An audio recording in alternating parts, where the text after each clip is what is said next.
Lonely rancher's quiet love, when the desert heard her silence. Western Tales. New Mexico Territory, 1882. Where alkali flats shine like spilled moon, and a windmill ticks the hours no clock can hold.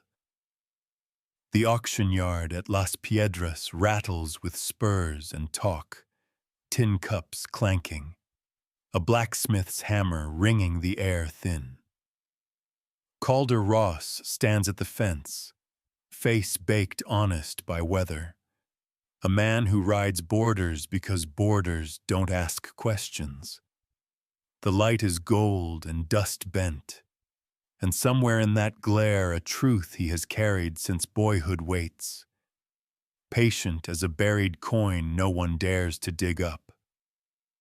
He came for lumber and salt cakes, nothing that could change the shape of a life. Still, his boots pause at the corral where a bay mare, starved but proud, leans on 3 good legs and one that trembles. The handler, gray-toothed and loud, hawks prices like he's selling thunder by the cup. Men laugh. Someone spits. A boy tosses pebbles toward the rails and misses every time. Calder keeps still, a habit he learned from creeks that only speak after rain. The wind smells of leather, old sweat, and mesquite smoke. Flies stitch slow circles in the heat. Calder studies the mare's eye. Not broken, only waiting. He knows that look. He's seen it in the mirror on mornings when the basin felt too wide for one man and a ledger that never adds up. He shifts, hat brim low, the sun sliding along the scar that thins his right jaw. Folks say he got it from barbed wire. Truth is shorter. The land keeps a tally. A bell rings. Another lot moves. The gray-toothed handler jerks a chin toward the far gate. Calder follows the motion with his eyes and sees her. Barefoot. Dress torn neat by time. Hair dark as a rain promise. She stands behind the corral post like it grew to hold her shadow. No rope. Just a strip of linen at her wrist, frayed to quiet. She isn't begging. She isn't listening to the men. She's listening to something past them, to the way the heat hums when it's thinking about thunder. Skittish one, someone laughs, meaning the mare, meaning the girl, meaning anything they don't understand. Calder doesn't speak. He counts the mare's ribs, the quiver in that back leg, the way her nostrils flare and ease when the breeze shifts. His father taught him horses before he taught him kindness. One stuck. The other had to be learned. The handler slaps the rail. Bay mare. Eats what you feed her. Comes with trouble you can send back. He jerks a thumb at the girl and grins like he's carved it there. Calder's mouth is a line across weather. He says nothing, which is his way of saying plenty. The crowd jostles. Prices hang in the air like gnats. He thinks of his mother's blue kerchief folded on a shelf back home, how he keeps it hidden from light, as if grief could sunburn. He thinks of the deed map that never sits flat, the way his father's pencil clawed lines under winter stars. He thinks of freedom, which tastes like water when you're working fence in August. The mare shifts, tests the hoof, settles again. The girl, still as a prayer, lifts her face and finds him through dust. Her eyes hold steady, a kind of weather that doesn't change when men talk. For a breath, the yard drops away. Anvil, spur, laughter. All of it moves to the edge of sound. Calder feels the old basin of his chest answer in a language without words.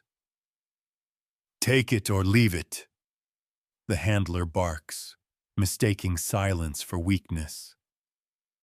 A cloud passes. Light hardens. A track-laying crew whistles beyond the freight wagons, the tune thin as wire. Calder pictures the road home, the wash cutting through greasewood, the windmill's arm stuttering on a north gust. He pictures the mare walking there, learning to trust a hand that won't quit. He does not picture the girl. He refuses to. Time 400 ms. Some doors, if you open them, blow the whole house apart. A memory slips anyway. A boy standing on a ridge while his father measured distance with someone else's sorrow. "Lands for the taking," the old man said. The night holding sparks that never reached fire. Calder was 14 and learned then that maps can still be theft after the ink is dry. The crowd starts to thin. Sun slides west. A hawk writes its long name over the yard. Calder steps closer, near enough to smell the mare's fear and her fight, near enough to see the girl's bare feet dusted white like she's been walking through salt. He hears his own voice in his head. "Careful, Ross." And hears another, lower, older. "Careful, too late." He rests his hand on the rail. The girl notices the gesture the way horses do, in the tendons, not the noise. Her chin lifts, for a second, that feels like a held breath between lightning and thunder.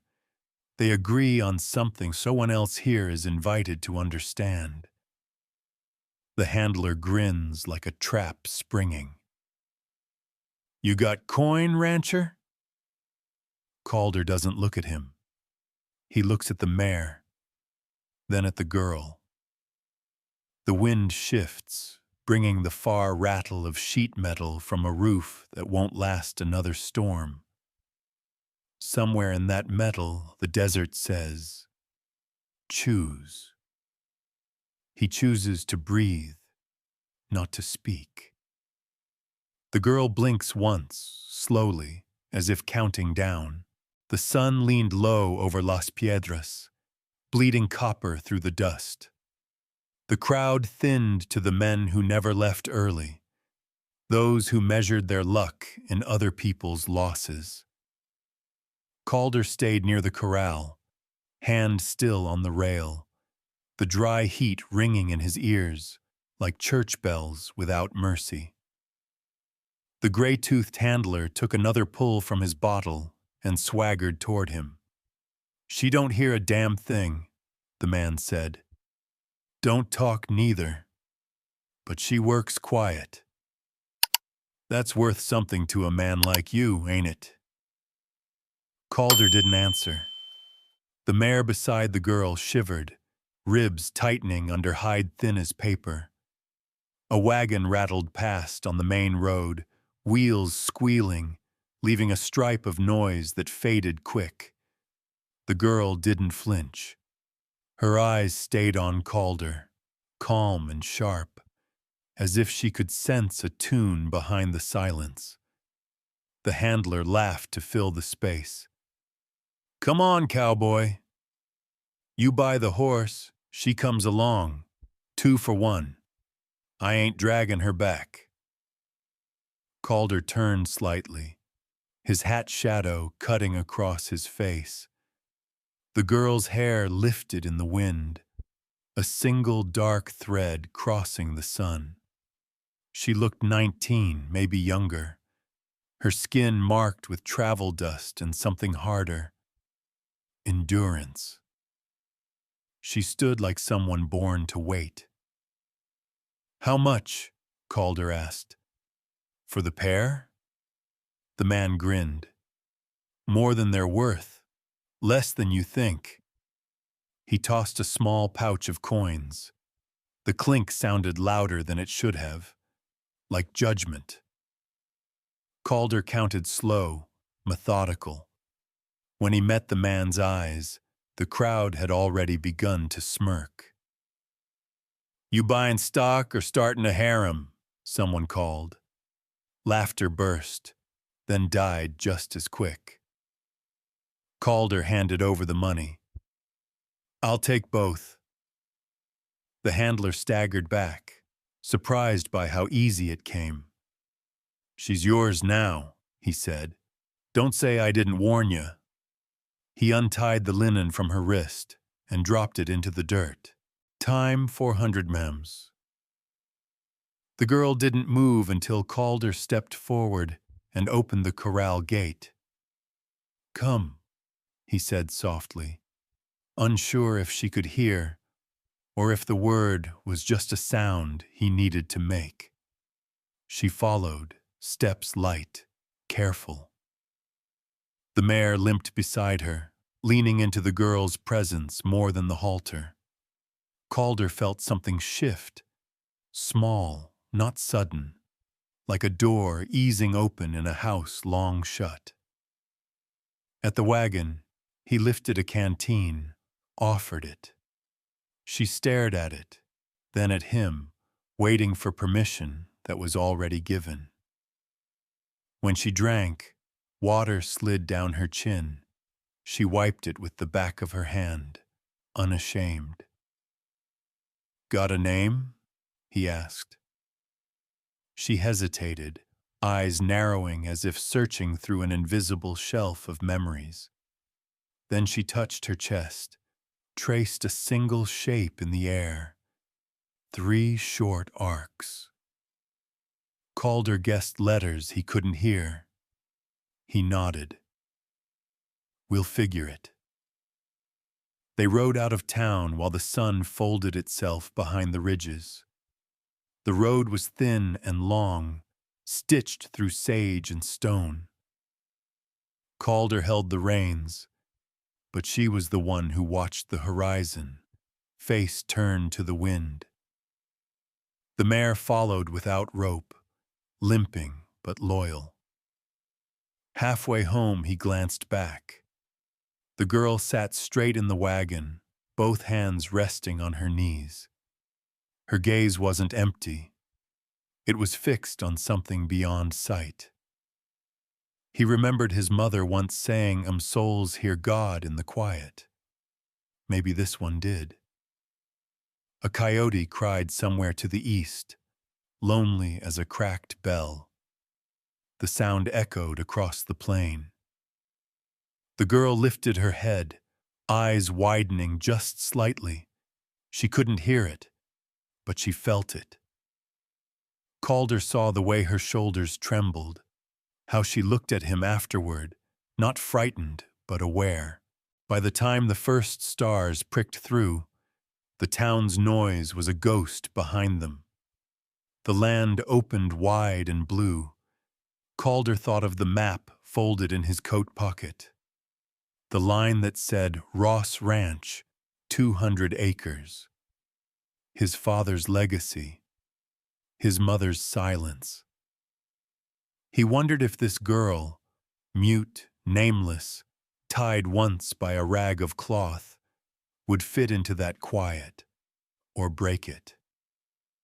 He almost asked where she came from, but the question stuck. He'd learned that some stories start dying the moment they're told. Instead, he flicked the reins. The wheels rattled steady over hard clay. When they reached the rise overlooking his ranch, the moon had climbed high and cold. The house below was small, one lamp burning, the windmill creaking like memory. The girl leaned forward, eyes reflecting that thin light. For a second, she looked like she belonged there already. Calder stopped the wagon. "End of the road," he murmured. The girl didn't climb down. She turned her head west, toward the dark line of hills. The air was still, too still. Calder followed her gaze and felt it too. An absence, a pause before something moves. The night held its breath. "Storm?" he whispered, not knowing why. She blinked once, slow. Then, softly, she placed her hand over her heart, as if confirming a secret no words could carry. He didn't ask again. They stayed that way until the wind picked up and the lantern flame trembled. Somewhere in the distance, thunder rolled low, like a door closing. The desert road stretched pale beneath the moon, a silver scar winding between low hills. Calder's wagon creaked slow through it, the rhythm steady as a heartbeat. The mare, Starling, limped beside the wheel, her breath ghosting white in the cool night air. Behind Calder sat the girl, small, still, wrapped in a thin blanket he'd thrown back without looking.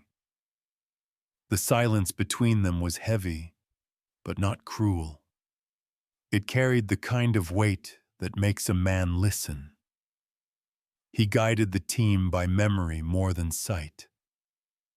Out here, roads changed with the wind, fences leaned, landmarks disappeared.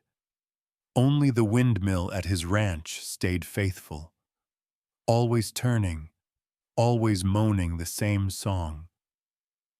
The girl watched the horizon, eyes half closed, as if feeling every ripple of the wind.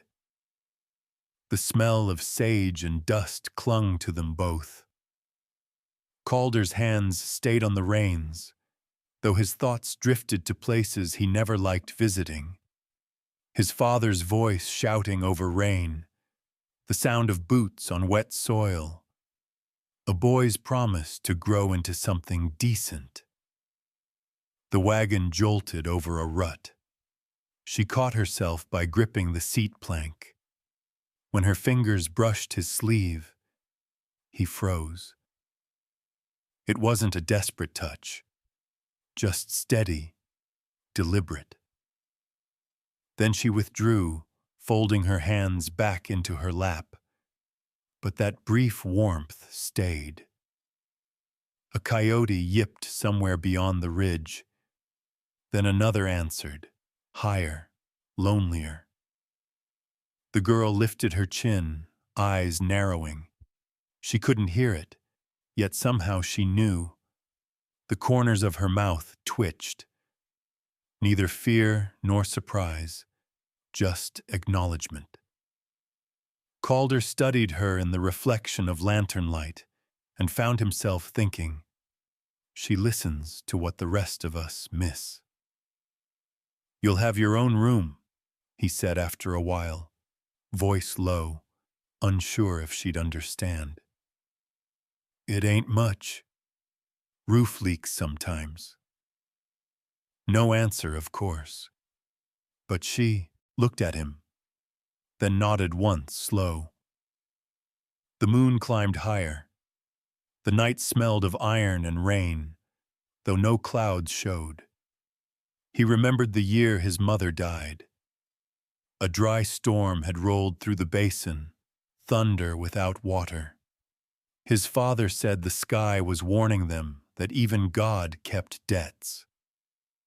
Calder never forgot that soundless thunder, or how grief could make the air shake without noise. They topped the final rise. Down below lay the Ross Ranch. One small house, a lean barn, and miles of fence glinting like wire spun from moonlight. Calder exhaled through his nose, part relief, part regret. Home never looked welcoming, just honest. He stopped the wagon. "This is it," he murmured. The girl's gaze swept across the land. No awe, no fear, just quiet recognition, as if she'd seen it before in some dream. She climbed down without help, bare feet pressing the cool dirt. The mare followed, lowering her head beside her. Calder climbed down too, stretching his back. The night pressed close around them, wind moving in long sighs through the grass. He unlatched the barn door, let the mare inside. When he turned, the girl was still standing by the wagon, her blanket caught on one corner. "You can come in," he said. She didn't move. Instead, she looked out toward the horizon again, where lightning flickered faint and distant. No thunder yet. She touched her chest, then pointed toward it, like confirming a pulse she trusted more than sight. Calder followed her eyes. The storm wasn't close, not yet. But he felt it too. The air tightening, the ground humming a low warning. He shivered once, though the wind was warm. He led her into the house. The room was dim, lit only by the kerosene lamp on the table. Dust drifted in the beam of light. She glanced around, eyes catching on small things. The row of tin cups, the cracked clock, a blue kerchief folded neat on a shelf. He saw her looking. "My mother's," he said. "Don't touch it much." She didn't reach for it. Instead, she walked closer and straightened it gently, smoothing a wrinkle with careful fingers, as if paying respect. Calder's throat tightened. For years he'd left that cloth just slightly crooked, unable to fix what it reminded him of. Now, in one small motion, the room felt balanced again. He cleared his throat. "You can rest here tonight. Tomorrow we'll sort the barn." She nodded once and moved toward the corner where he'd laid a cot. The blanket slipped from her shoulders. She caught it mid-air and folded it before sitting. Outside, wind rattled the windows. Starling whinnied low from the barn, then quieted. Calder sat at the table, fingers tracing the edge of his coffee cup, though it had gone cold hours ago. He watched the girl settle, her back straight, hands clasped loosely in her lap. Not afraid. Just waiting. For morning, maybe, or for him to speak again. He didn't. Words felt too large for the room. When the lamp burned low, he rose, checked the latch, and paused at the door. The girl had turned her face toward the window, eyes open, reflecting the faint flash of lightning beyond the hills. The storm was closer now. He whispered without knowing why. "You feel it coming, don't you?" She blinked once, slow, then closed her eyes. A soft tremor rolled through the floorboards, like the earth breathing in. Dawn crept slow across the basin, pink seeping through a thin gray sky. The windmill turned lazy circles, creaking like old bones. Inside the small ranch house, Calder Ross stirred the embers back to life, the smell of smoke and coffee mixing in the chill air. His boots thudded once on the worn floorboards. The girl, Mara, he reminded himself, sat at the edge of the cot, already awake, wrapped in that same thin blanket, still as the quiet itself. He poured coffee into a tin cup and set it on the table. "Ain't much, but it's warm," he said. She didn't move at first. then rose without sound, crossed the room, and took it in both hands. The way she nodded, small, precise, felt like a kind of thank you. Outside, the sun lit the fence lines gold. He pushed open the door. Dust motes spun in the beam of light. "You can wash by the trough," he told her. "Pump's a bit stiff." She looked toward the yard, then back at him, waiting. "Go on," he said gently. She obeyed, stepping barefoot into morning. Through the doorway, Calder watched her work the handle. The squeak of the pump echoed sharp and lonely. Water splashed over her wrists, glinting cold. She leaned down and rubbed her face, then stood upright again, hair dripping, eyes closed to the sun. For a moment she looked carved out of light and dust. Something in him eased. When she came back in, he had laid bread and a tin of beans on the table. She sat, eating slow, careful not to clatter the spoon. He caught himself studying the way she moved. Efficient, neat, as if each motion had been rehearsed for years. People said the deaf lived inside silence. But watching her, Calder wondered if the rest of them were the ones trapped by noise. After breakfast, he reached for a small piece of chalk from the cabinet. He tapped the doorframe beside the table. "Name?" he said, drawing the word in big block letters. She stared at him, then crouched. The chalk squeaked softly against the wood. Her letters slanted, gentle but certain. Mara Lark. He said it out loud, letting it settle in the air. Mara Lark, he repeated. Sounds like a bird that don't sing much. Her lips curved almost into a smile. Almost. Then she wiped her hands on her dress and stood. For the rest of the day, he kept her busy, feeding Starling, sweeping the porch, fetching wood. She moved through chores like she'd been doing them forever. Calder spent most of the afternoon repairing the corral gate, but every so often he'd glance toward the barn where she worked. She hummed sometimes. No sound, just a movement of breath that matched the rhythm of her hands. By late afternoon, the light went copper. He watched her brush the mare's flank, slow and patient. The animal, once skittish, leaned into her touch. He shook his head, half in wonder. Some people had words. Others had understanding.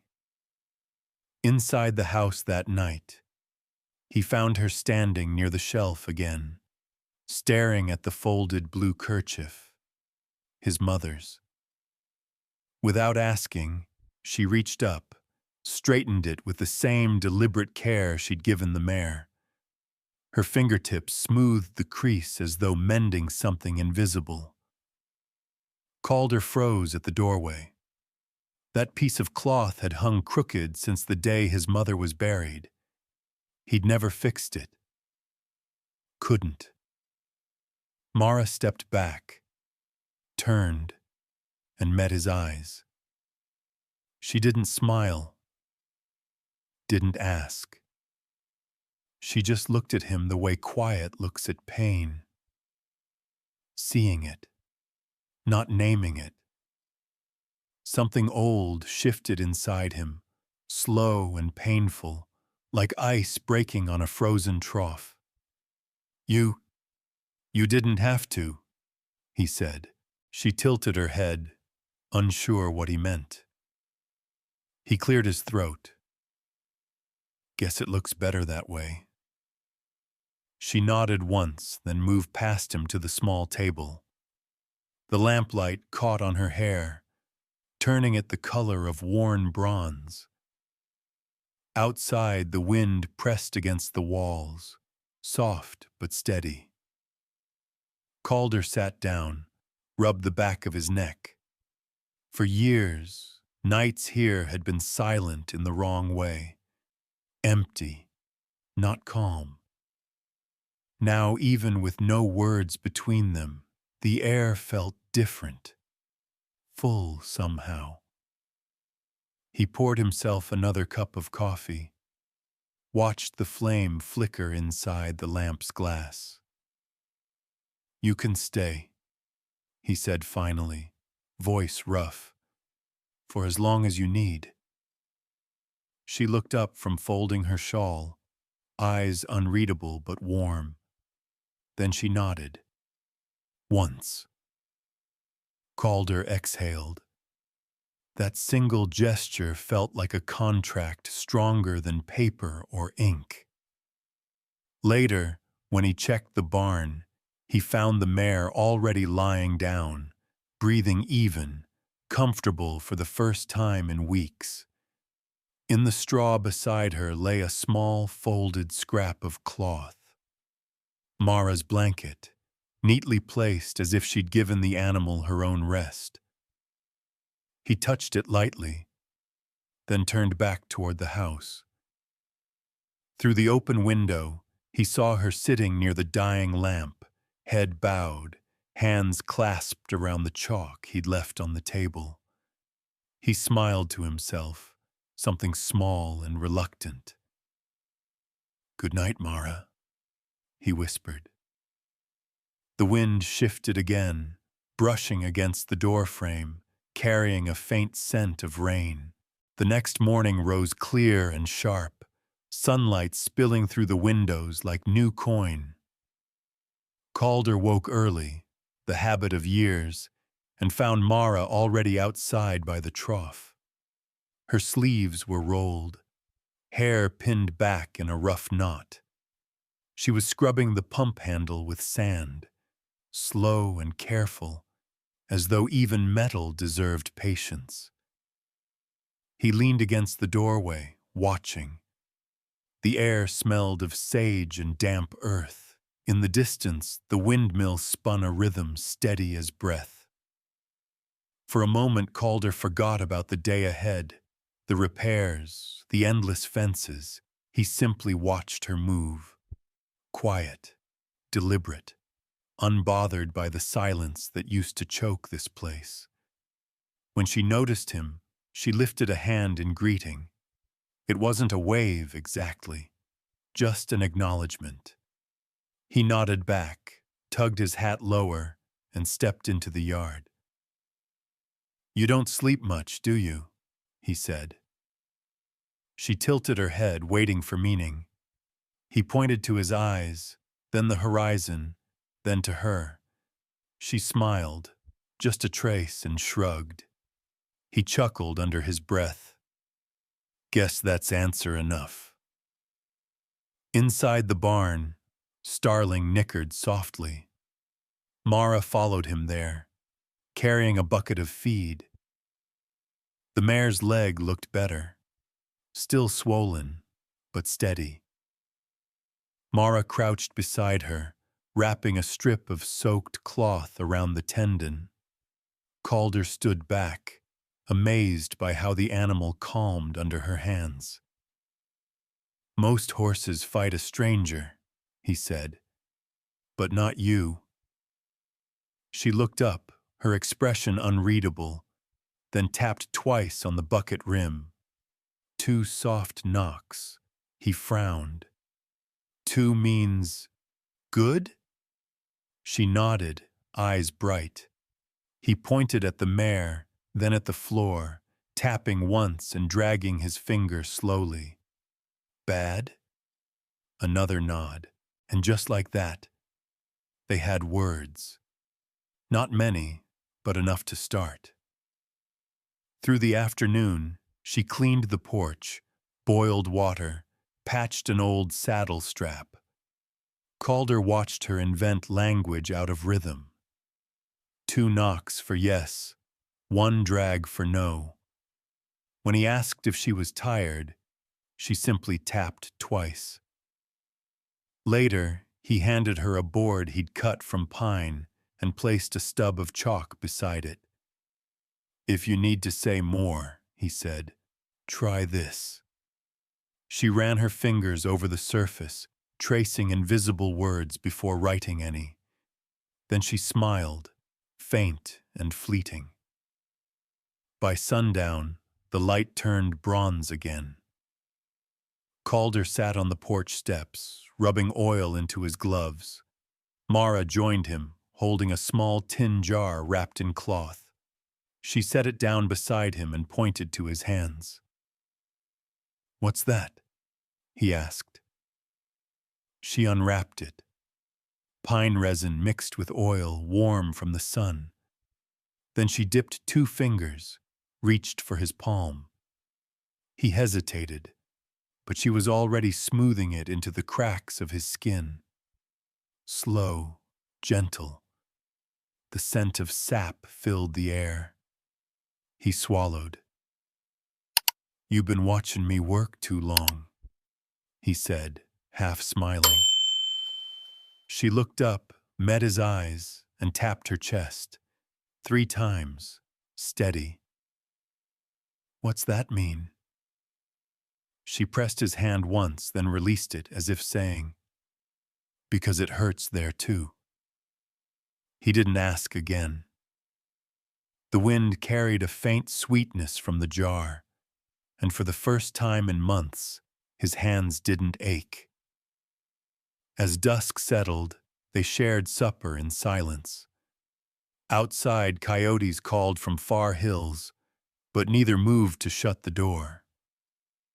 Calder poured her a cup of warm milk, set it down. She nodded, tracing a shape in the air.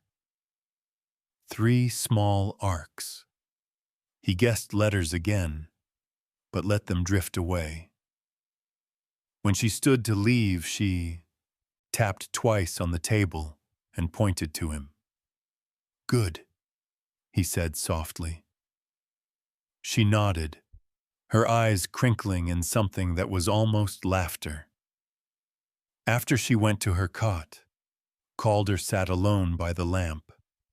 The small jar of resin still sat where she'd left it, catching the light like amber. He reached for it, turning it between his fingers, then closed his hand around it. "Thank you," he whispered to no one. The night pressed close, quiet but alive. Outside, the wind shifted direction. It carried a scent he hadn't smelled since childhood. Wet soil, ozone, the promise of change. He looked toward the hills. Clouds were gathering in the west, faint but certain. He thought of how Mara had paused the night before, her hand over her chest, knowing before the first flash.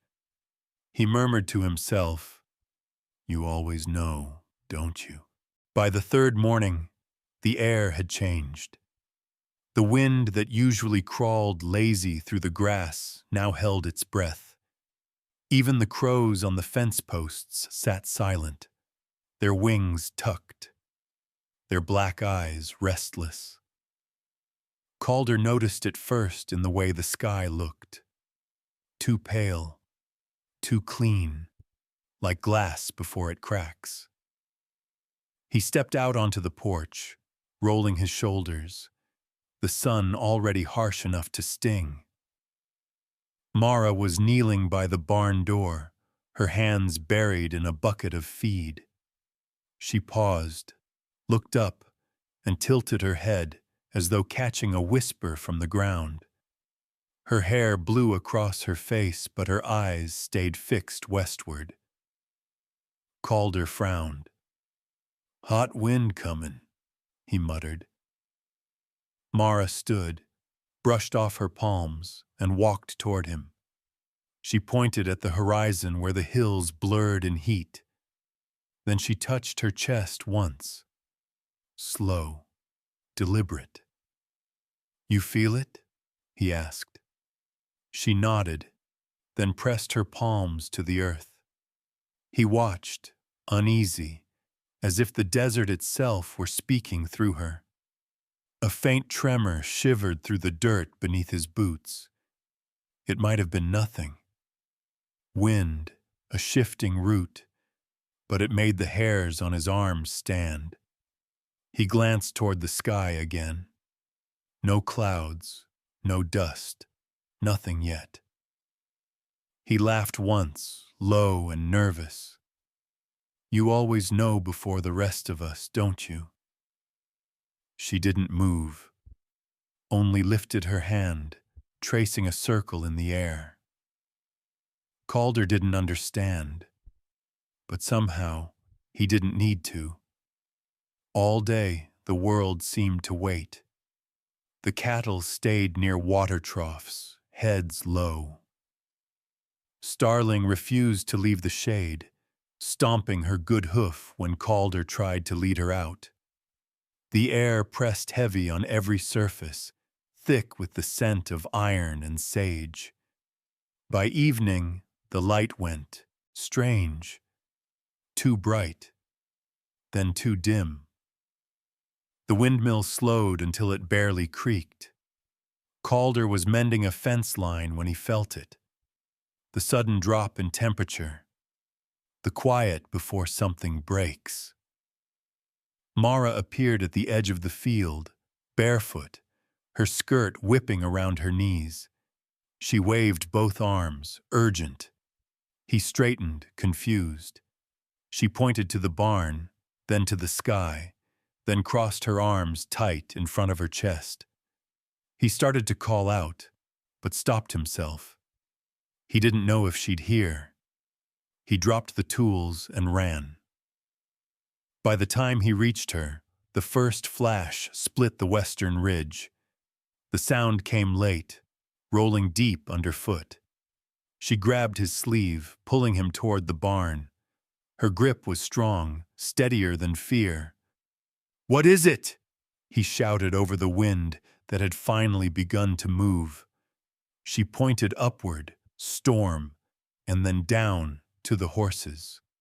"Storm's not close yet," he said, though even as he spoke, he felt the lie in it. The air smelled of rain that hadn't fallen. They reached the barn as the wind roared, slamming the door open and shut. Calder pushed inside, heart hammering. The animals stamped and snorted, eyes wide. Mara went straight to Starling, whispering without words, pressing her forehead to the mare's flank. Calder watched, stunned, as the horse stilled. Another flash, closer this time. The thunder cracked like a rifle shot. Calder grabbed a halter. "We'll have to move them if the roof don't hold." Mara shook her head, grabbed his arm, and pointed toward the far wall beam. It trembled once, groaned, then a shudder through the floor. The beam split with a loud crack, a cloud of dust falling between them. Calder yanked her back as debris crashed where she'd stood. They stumbled into the open yard just as the rain began, sheets of silver cutting across the red clay. Lightning tore the sky clean. Calder's chest heaved. Mara turned, soaked already, and looked at him.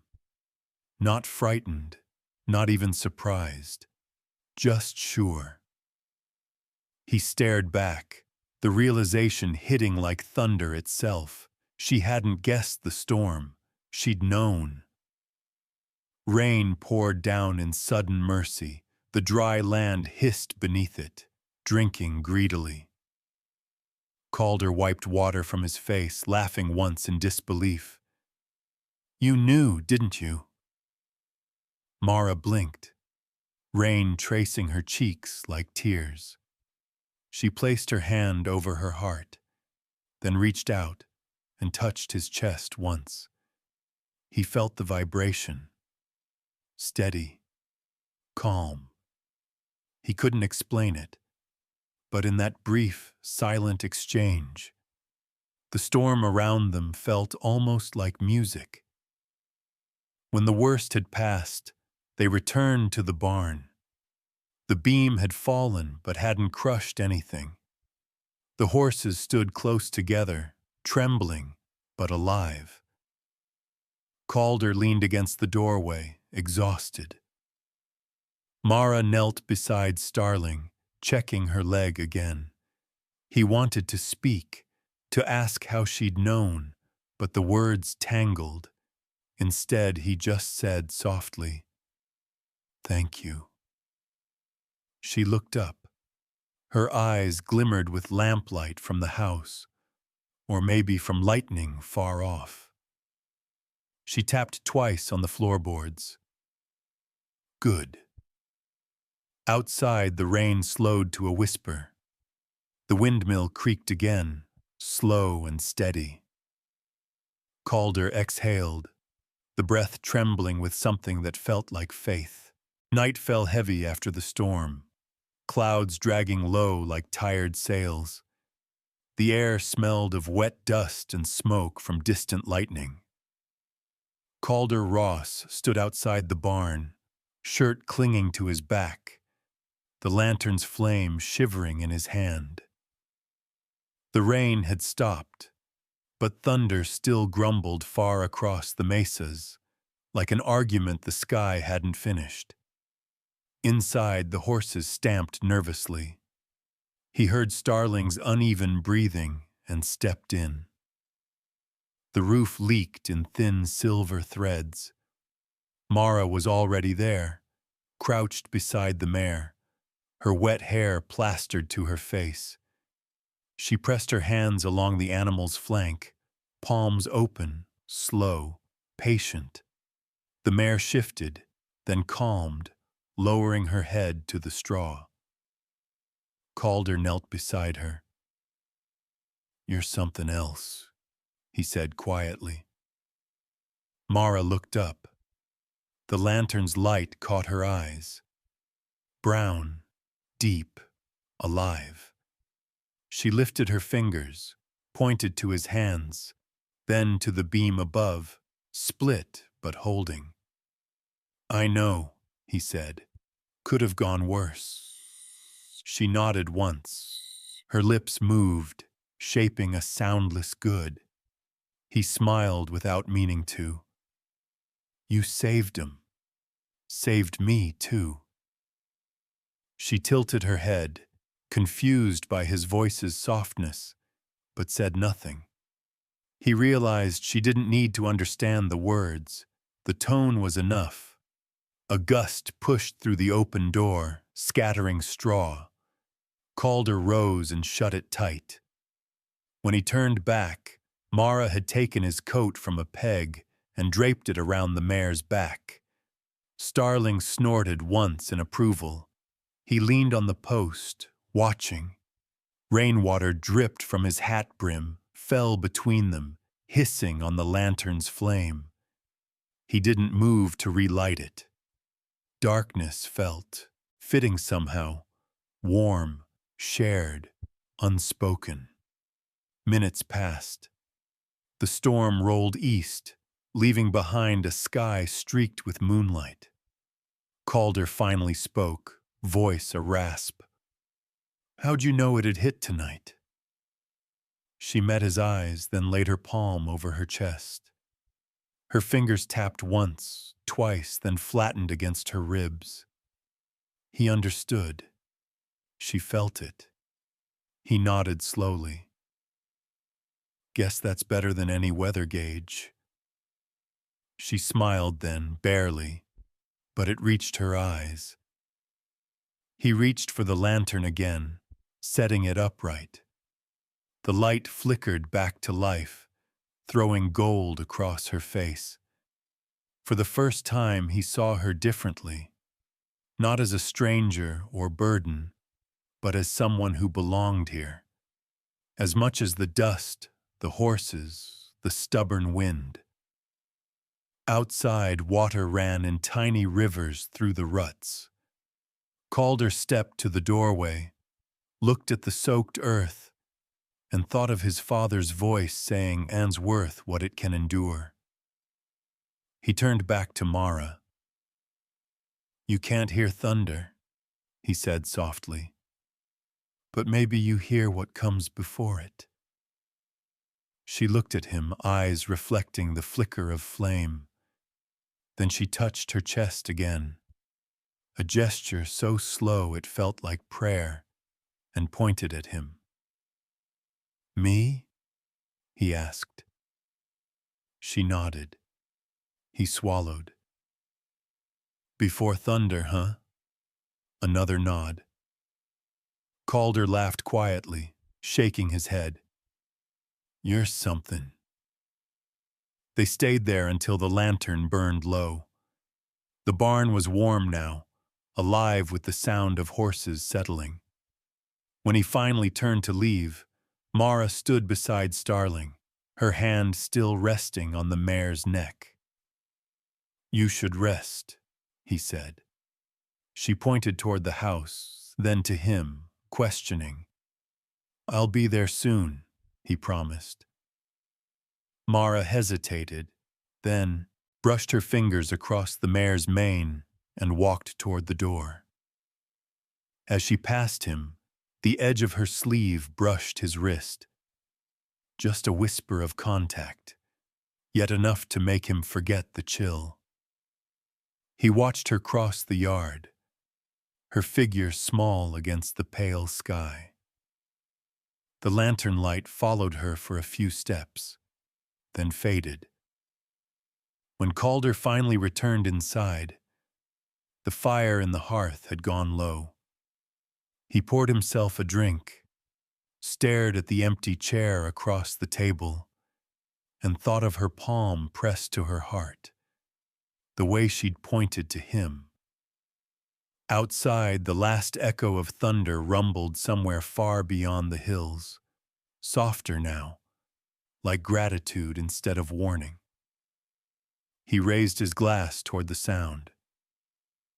"Here's to what we don't need to hear," he said. Morning came soft and gray, a low mist clinging to the grass. The world looked scrubbed clean, as if the storm had washed away everything but the essentials: sky, earth, breath. Calder Ross stepped out of the house, boots sinking into damp clay. The air smelled like iron and rain. From the barn drifted the gentle scrape of straw being turned, the rhythm steady and sure. He found Mara there, sleeves rolled, her hair damp with fog. Starling stood calm beside her, chewing slow, the wound on her leg nearly dry. Mara's hands moved with practiced care, folding the old blanket, smoothing the straw. Calder leaned against the doorframe, arms crossed, watching. "You don't waste daylight," he said. She looked up at him, blinked once, then smiled, a small curve that warmed more than the morning sun. She pointed at the sky, then traced a slow arc downward. "Clear," he guessed. She nodded. He stepped closer, squatting beside the mare. "She's mended better than I thought. You done more good than any doctor would." Mara shrugged lightly, wiped her palms on her skirt. Her eyes flicked toward him, thoughtful. Then she reached for a handful of straw, twisting it between her fingers until it snapped. A silent gesture, one he somehow understood. Things break, then they hold again. He rose, brushing dirt from his knees. "Storm didn't take much, but the north fence is down. Gonna need to ride the line before noon." Mara tilted her head, unsure. He mimed hammering, then pointed toward the horizon. She nodded, already moving to fetch a small pail of nails. He laughed quietly. "You catch on faster than most men I've hired."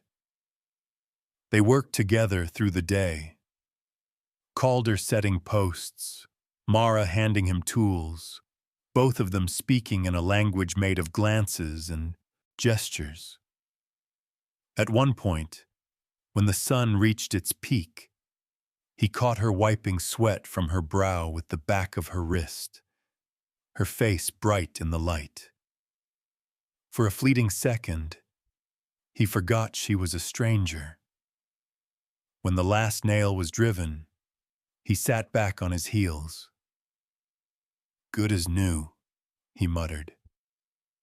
Mara tapped the wood twice. "Good." Then turned toward the hills. "You feel something?" he asked. She shook her head, then smiled faintly, maybe at the sound of his concern. He realized he was learning her expressions the way a man learns weather signs. Slowly, but right every time. Back at the house, Calder poured 2 cups of coffee. He handed one to her. She sniffed it, wrinkled her nose. "Too bitter?" he asked. She hesitated, then reached for the chalkboard by the door. For the first time, she wrote without being asked. "Need sugar." Calder blinked, then laughed, the sound startling both of them. "Well, I'll be damned. You do have opinions." Her shoulders shook, just a little. He wasn't sure if it was laughter or the beginning of trust, but it was enough. That evening, they sat on the porch steps, the air cooling quick. The windmill turned again, blades glinting bronze. Mara watched the horizon, her eyes soft, thoughtful. Calder leaned back, arms draped loosely over his knees. "You ever miss wherever you came from?" he asked quietly. She didn't answer, just looked down, tracing a small circle on her palm with one finger. A memory, perhaps. A wound. He nodded, understanding more than he should have. "Yeah," he said softly. "Me too." For a long time they stayed like that. 2 people stitched together by quiet. When the first star appeared, Calder spoke again, voice barely above the wind. "My father took more land than Tron was right. Folks still whisper about it. Every nail I drive's a way to pay back something I never asked for." Mara turned to him, eyes dark and steady. She rose, stepped closer, and placed her hand flat against his chest. No words, no sign, just the slow press of her palm over his heart, saying everything silence could. He didn't move, didn't breathe for a moment. Then she stepped back, letting the night close around them. He sat there long after she'd gone inside, staring at the horizon until the stars blurred. The wind carried faint echoes of thunder. Not near, not threatening, just memory. When he finally entered the house, the lantern burned low. Mara was asleep on her cot, hair loose over her shoulder. The chalkboard beside her bed held 2 new words in careful letters. "Safe now." Calder stared at them, throat tight. He erased nothing. By sunrise, the air had dried to the color of dust again. The land looked peaceful, but Calder knew peace in the desert never lasted long. From the ridge, he saw the trail of wagon wheels heading back toward town. Neighbors, most likely, or gossip with a heartbeat. In Las Piedras, news traveled faster than rain. By the time Calder rode in for supplies that afternoon, Eyes were already waiting for him. The store smelled of grain and sweat. The old clerk, Jim Withers, leaned on the counter, chewing tobacco slow. "Heard you bought yourself something strange at the auction," he said, not looking up. Calder set a coil of rope on the counter. "A horse," he said. Jim spat into a tin bucket. "That all you came home with?" Calder's jaw tightened. "I don't recall signing up for your sermon." From the back, a woman's voice chimed in. Sharp, sweet, dangerous. "Folks say she don't talk, don't hear, but knows things before they happen." Mrs. Whitlow, the preacher's wife, eyes bright as polished brass. "That storm last night? She called it, didn't she, Tone?" He didn't answer. She smiled thinly. "Some call that a gift. Others might call it something darker." Calder gathered his supplies, the boards in his arms creaking. "You tell those others they ought to worry more about their own souls than mine." As he stepped outside, he caught the sound of laughter behind him. He didn't turn back. The sun was high when he reached home. Mara was kneeling near the herb patch behind the house, fingers in the soil, gentle as rain. Starling grazed nearby, head lowered, unbothered by the flies. Calder stopped his horse, watching. She looked up, sensing him before he spoke. Her face softened at the sight of him. Relief, small but real. He swung down, unloaded the pas-spoum, supplies. "Town's running on stories again," he said. "Seems they think you brought the storm." She frowned, not understanding, so he took a stick and drew in the dirt. Waves, clouds, a lightning bolt. Then he pointed at her, then at the sky. Her eyes widened. She shook her head quickly, hands moving fast, denying. "I know," he said, raising a hand. "I know you didn't." Her shoulders eased, though her gaze stayed far away. That night, the wind carried voices, not real ones. Memory, rumor. Calder sat by the fire, the glow warm against the dark walls. Mara was at the table, grinding herbs into a paste for Starling's leg. The rhythm of stone on bowl filled the silence. "You ever get tired of it?" he asked. "People thinking what they please?" She paused, looked at him, then lifted the pestle and let it fall again. 1, 2, 3 times, slow and steady. He understood. "Keep doing. Don't answer noise with noise." The fire cracked. He leaned forward, elbows on knees. "My father used to say the desert don't forgive secrets. Maybe that's why folks can't stand quiet. They're scared of what they'll hear." Mara met his eyes, the lamplight flickering gold across her face. Then she did something she hadn't before. She reached for the chalkboard, wrote carefully. "I hear peace, not fear." He stared at the words for a long moment, then smiled. "That's more than most of us manage." The next morning, he rode to the south pasture to check the fences. On his way back, he spotted something strange. Boot tracks, not his, leading toward the ranch gate. Fresh, heavy. By sundown, the first visitor came. A ranch hand from across the creek, hat pulled low. "Heard about your new girl," the man said. "Word is, she can make cattle drop with a look. You best keep her away from mine." Calder's eyes went cold. You best keep your tongue where it belongs. The man spat near the post and walked off, muttering.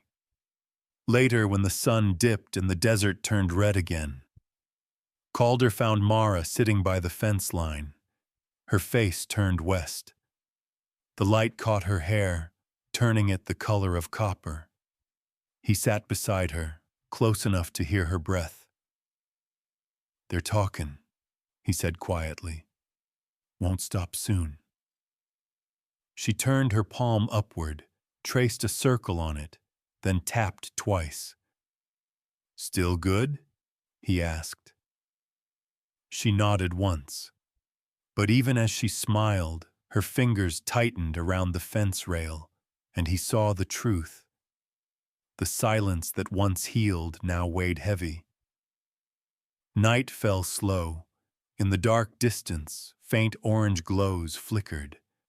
Lanterns, torches maybe, moving on the road from town. Calder rose, jaw set. He felt the weight of his father's rifle behind the door, but didn't reach for it yet. Inside, Mara lit the lamp, setting it by the window. Its glow spread across the field like a beacon.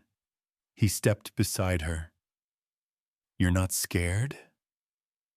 She looked up, met his gaze, then touched her heart with one hand, his with the other.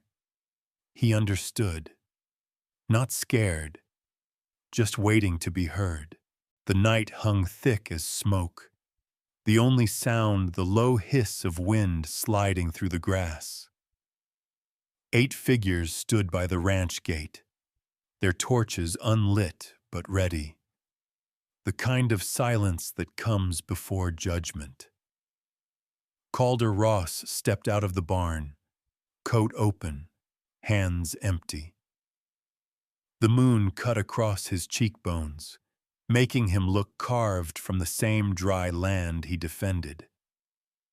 Mara stood just behind him, the lamplight from the house spilling across her shoulder. Her face was pale but steady.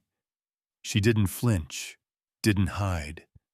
She only watched the men at the gate like someone who had already seen this scene unfold somewhere deep in memory.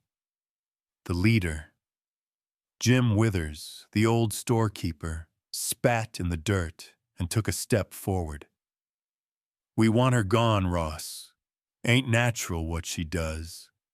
Storms, sick cattle, children talking about feeling things before they happen. It's her."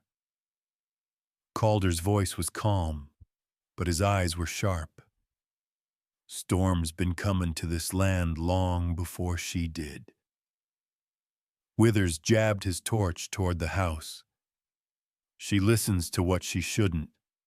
Folks say she knows when death's comin'. That ain't God's work." Calder stepped closer to the gate. "She saved half my herd, saved the mare you all laughed at.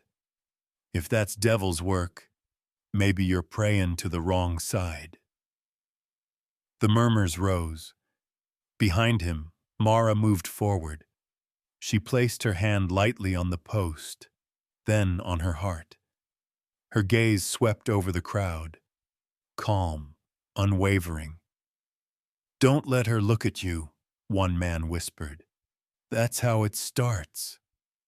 Calder's jaw tightened. He took another step until the light from the nearest torch brushed his boots. "You're scared of a woman who's never raised her voice?" Mrs. Whitlow's husband, the preacher, stepped from the back. "It ain't fear, Ross. It's caution. You've got to think of the town." Calder's voice dropped to something quieter, something heavier. "All I've done is think of this town. My father built fences for it, bled for it. But he also took what wasn't his.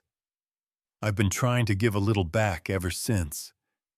Maybe that starts with protecting someone who's done nothing but listen." The preacher's face softened just slightly. "You trust her?" Calder turned, met Mara's eyes. She didn't move, didn't blink. The wind lifted her hair, whispering through the dry grass like breath. He nodded once. More than I trust men who carry fire to make a point. The torches wavered. Some looked away, shame flickering in their eyes. Mara took one small step forward, slipped her hand through the gap in the gate, and pressed her palm to the wood beam. The gesture was simple but carried something larger, a kind of surrender that wasn't defeat. Calder looked at her, then back at the crowd. You want to know what she hears? It's not curses or storms. It's this land. Every crack, every root, every whisper of a man forgetting how to be decent. The silence broke first with a cough, then a shuffle of boots. Jim Withers lowered his torch. We just don't want trouble, Ross. Calder nodded. Then walk home quiet, and there won't be any. One by one the men turned. The preacher lingered last, eyes on Mara. If she means no harm, he said softly, then may the Lord prove it by peace.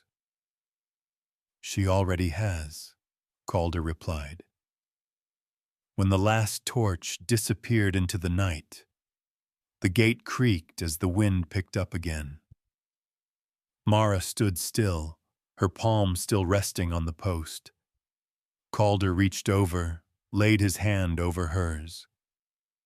They won't come back, he said, though his voice wavered just enough to make it a hope more than a promise. Mara turned to him, her lips forming a single silent word. Stay. He nodded. I'm here. The two of them stood side by side until the moon dipped low, washing the us world in silver and quiet. The air was soft now, not tense. From the barn came the sleepy snort of starling, followed by calm stillness. When they finally went inside, Mara set a pot of cider on the stove. The scent of apples filled the small room. She poured a cup, handed it to him, then sat opposite, both hands wrapped around her own mug. Neither spoke. The silence felt full, not of fear, but of something like peace. Calder set his cup down, rubbed a thumb across its rim. They'll learn, he said finally. Maybe slow, maybe never, but they'll learn. Mara leaned forward, placed her fingers on the back of his hand, just once. It was not thanks. It was recognition. He turned his palm upward, closing his fingers around hers. The wind outside sighed through the shutters, a sound softer than forgiveness. Dawn rose over Las Piedras, soft as a hymn, the light brushing the desert in pale gold. The air was cool, the kind that carries forgiveness. Calder Ross stood on the porch, mug of coffee in hand, watching the horizon breathe itself awake. Mara Lark was already in the garden, kneeling by the herbs she'd coaxed from dry soil. Lavender, mint, feverfew, each plant a small defiance against this land's hunger. He smiled without meaning to. Every movement she made was quiet purpose. She didn't just grow things, she listened them into living. The townsfolk hadn't returned since that night. Word spread slower now, tangled in its own shame. And yet, something else began to grow in its place, a hesitant curiosity. The widow downriver left a loaf of bread by the gate. Tom Weaver, the ranch hand who once spat in the dust at Calder's name, rode by and tipped his hat. The desert had begun, in its own slow language, to forgive. By late morning, a wagon thundered past the ridge, voices sharp with panic. Calder stepped out as the driver reined hard by the gate. It was Tom, his face drawn, hat crushed in his hands. Calder, boys gone, 7 years old, wandered off before dawn, no sign. Before Calder could speak, Mara appeared behind him, her hair half braided, eyes already searching the ground. Tom's breath came ragged. "We found one boot by the tree line. Can't see no trail after that." Mara didn't wait for translation. She knelt in the dirt, pressed both palms flat. The men watched, puzzled, as she moved her hands slowly over the earth, then crawled forward a few feet. She stopped, turned her head slightly, listening, not with ears, but through skin, through silence. Calder felt his throat tighten. "She's finding him," he said quietly. Tom frowned. "Finding? Ain't no tracks. Time 400 pounds. Just follow," Calder said. And they did. Through dry creek beds and brush, over shale that showed no prints. Mara led them, step after step, pausing only to feel the ground or catch the drift of wind. Her pace quickened near a grove of cedars. Then she froze, hand lifted. In the hollow beneath a bent tree, they saw him. Small, curled, dirt on his face but breathing, alive. Tom ran, falling to his knees beside his son, his voice cracked with disbelief. How did she—" Calder put a hand on his shoulder. "She just listens better than the rest of us." Mara checked the boy's pulse, then looked up at Calder. Her eyes said enough. He nodded, taking off his coat to wrap the child. When they returned to the ranch, Tom wept at the gate. "I'll tell 'em all," he said. "I'll tell every damn fool in town what she done." Calder only nodded. Mara stood behind him, hands folded, her face unreadable in the sunlight. That evening, the townsfolk came one by one. Some brought food, others small tokens, scarves, fruit, candles. They left them by the fence without words. The preacher himself arrived last, hat in hand. "I was wrong," he said softly to Calder. "She hears what we forget to feel." Mara stepped forward, touched her fingers to his sleeve, then to her heart. Forgiveness, simple as breath.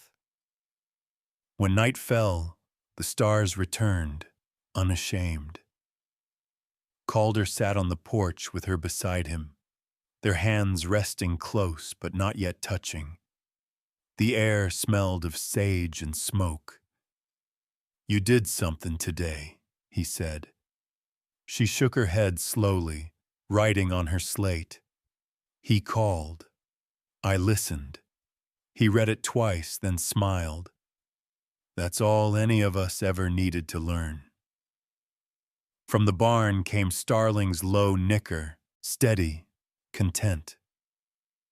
A soft wind rustled the herbs, carrying their scent through the yard. Calder leaned back, hat tipping low. "You brought peace, Mara. Maybe that's what the land's been waiting for." She didn't answer, just leaned her head against the post beside him. The silence that settled between them wasn't empty anymore. It was alive, breathing, like the desert after rain. Winter arrived over Las Piedras the way dawn arrives after a sleepless night. Slow, careful, like it didn't want to startle anyone. Frost edged the fence rails, the water troughs gleamed with thin ice, and the desert's long breath turned white in the cold air. The land had gone quiet again, but this time the silence didn't ache. It felt earned. The storms were done, the gossip faded, and what remained was the steady rhythm of two hearts learning how to share one life. Calder Ross stepped out into the morning stillness, his boots sinking into soft snow that barely covered the ground. He took a long breath, the air clean and sharp in his lungs. Smoke curled from the chimney, twisting skyward like a small promise.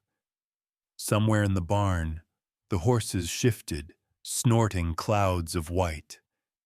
He smiled. Even in winter, life here never stopped. Just slowed, softened, found a quieter pace. Mara Lark was already awake, as she always was before him. Through the open barn door, he could see her bent over a table made from an old feed crate. She was sewing, her fingers moving in calm, rhythmic grace.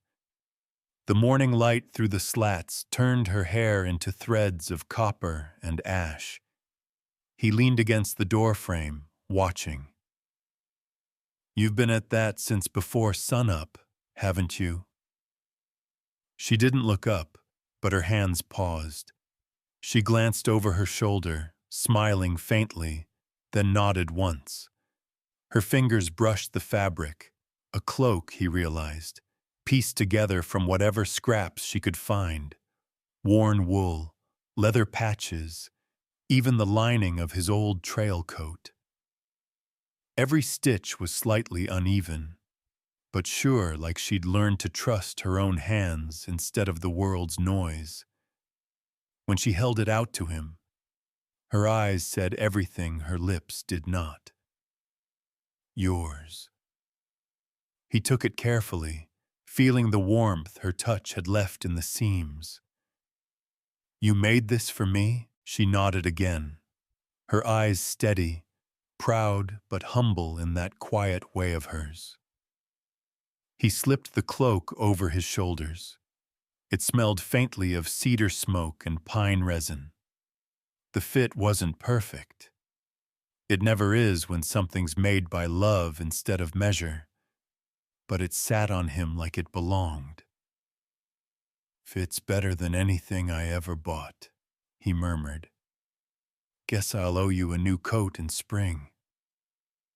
She smiled, just a trace soft as breath, and returned to her sewing table, folding the remaining cloth into neat squares. The day passed without hurry. The two of them moved through their small world with the ease of long habit. Mara ground herbs by the stove, humming soundlessly while the kettle rattled. Calder fixed the hinges on the barn door, his breath steaming as he worked. By noon, sunlight spilled gold over the yard, the kind that made even dust look holy. When they stopped for coffee, she poured it for him the way she always did. Half full, just the way he liked it. He noticed she'd taken to adding sugar to hers now, ever since she'd written "need sugar" weeks ago on the slate by the window. Small things like that. Tiny, ordinary, felt larger than any miracle. "You ever get tired of quiet?" he asked as he stirred his cup. Mara looked up from the bread dough she was kneading. She thought for a moment, then shook her head. She wiped her hands, reached for her chalkboard, and wrote, "Quiet is where the heart speaks." He read it, smiled, then reached across the table, tapping his knuckles gently on the wood between them. You got away with words, you know that? She wiped the slate clean, wrote again. You have a way with silence. He laughed softly. Guess that makes us even. Outside, snow began to fall. Lazy, weightless flakes catching in the branches of the cottonwood tree. Starling whinnied in the barn, restless but safe. Mara walked to the window, watching the world turn white. Calder joined her, standing close enough that their shoulders brushed. For a long time, they simply looked. This land's been through worse, he said quietly. Storms, drought, men with more greed than sense. But somehow, it still stands. Mara turned to him, her expression unreadable but kind. She pointed at his chest, then at herself. Then, carefully, she signed 2 words he'd learned from her hands. Still stand. He nodded, voice rough. Yeah, still stand. As winter deepened, so did the stillness between them. No longer an emptiness, but a home. Children from town began to visit, drawn by rumor and curiosity. They came shy, clutching apples or jars of honey as peace offerings. Mara always greeted them at the gate, her face open, her gestures gentle. She taught them to press their palms to the earth and feel the faint hum of life under the frost. The little ones giggled, whispering that they could hear the dirt breathe.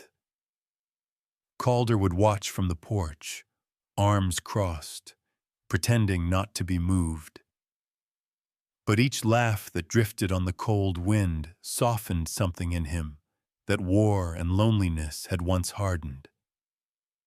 At sundown, the children would run home through the snow, leaving trails of small footprints behind. And every evening, before the sky turned dark, Mara would write on the board by the door, "The day will be kind. I can feel it." He'd tease her sometimes. "You're getting awful confident about predicting the weather, miss." She'd just raise an eyebrow, then point to the horizon. "Always right," she'd write later, and she usually was. One evening, Calder returned from town with the scent of cold iron on his coat and a folded sheet of paper in his pocket. He sat by the fire, the warmth soft on his face, and began to write on that same paper. The pencil moved slow.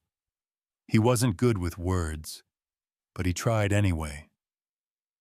When he finished, he set it down in front of her.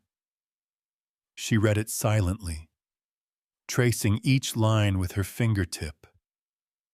"I want to hear your heart, if you'll let me listen with mine." Mara's eyes shimmered, not with tears, but with light. She reached out, touching each word again, as if testing its truth. Then she crossed the room, placed his hand gently over her chest, and whispered.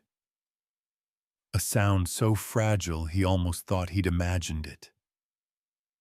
"I do not need sound," she said.